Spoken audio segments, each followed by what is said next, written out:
What's up, everybody? Welcome back to part 10 of my John Farrick book review, Wrecking Crew Demolishing the Case Against Stephen Avery.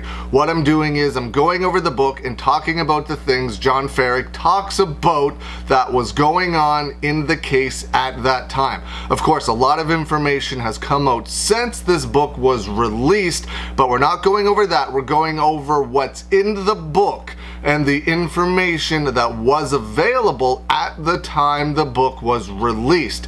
You can get this book on Amazon. That's where I got my copy. And if you're interested in Stephen Avery and Brendan Dassey's case and the Making a Murderer series, I definitely recommend picking it up. It is a great read filled with all kinds of terrific information. He talks about other things other than Making a Murderer in the book as well. Alright, here we go. We're going to kick off part 10. John Farrick talks about how a week after Dean Strang and Jerry Buting joined Stephen Avery's defense team, the Manitowoc County and Calumet County Sheriff's Office decided that it needed to do a follow-up search of Stephen Avery's garage. Talks about how on the original search back on November 6, 2005, they found 11 empty shell casings but found no bullets or bullet fragments. It wasn't until March 2006 when they went back to Stephen Avery's garage, that's when they found the bullet fragments. Talks about how in May 2017, a company called Microtrace got involved with analyzing the questionable bullet fragments used to convict Stephen Avery. The particular company was founded in 1992 and became involved in some pretty big cases throughout the United States, including the Unabomber, the Oklahoma City bombing, the Green River serial killer, the John Benet Ramsey case, the Atlanta child murder cases, Avery the Terrible, and other big cases.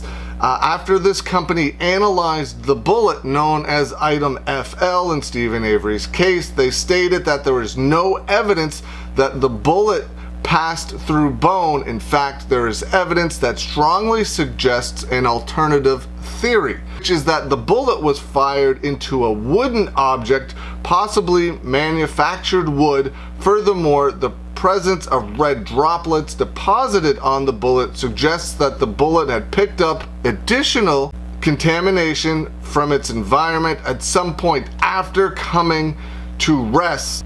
Based upon these findings, it is their understanding that an investigator was sent by Zellner's law office to Stephen Avery's garage to review the area for possible sources of the items described above. According to Microtrace, two possible sources were recovered around Stephen Avery's property. One was a particle board in Stephen Avery's garage with apparent bullet holes in it and red painting surfaces, including the red painted garage. The other was a ladder in Stephen Avery's garage. They determined that item FL, the bullet, was never in fact fired through Teresa Halbach's skull. Talks about how they did DNA testing on a different car to try and replicate the DNA that was found on the RAV4 hood latch.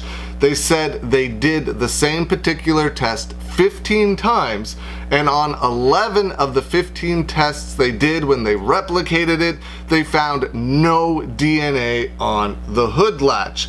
And the couple of times DNA was found on the hood latch, it was between 20 and 35 times less than the DNA that was found on Teresa Halbach's RAV4 hood latch.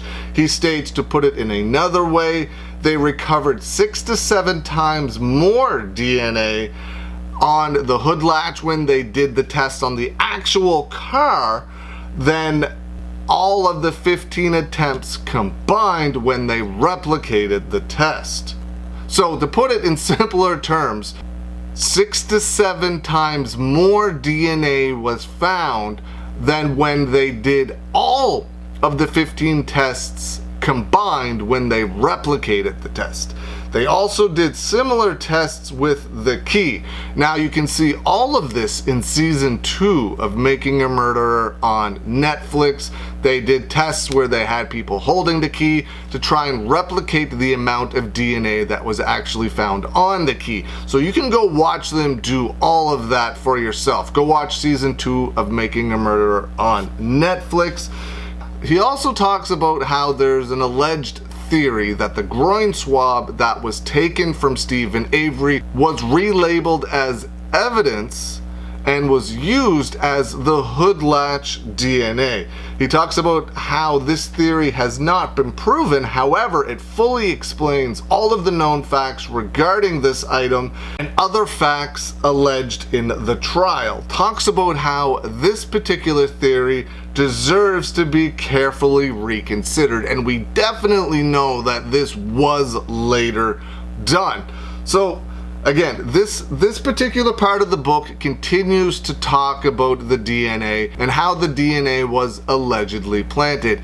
They fully believe that the groin swabs that were taken from Stephen Avery, that were not supposed to be taken from Stephen Avery, was used to allegedly plant DNA evidence on the hood latch and on the key.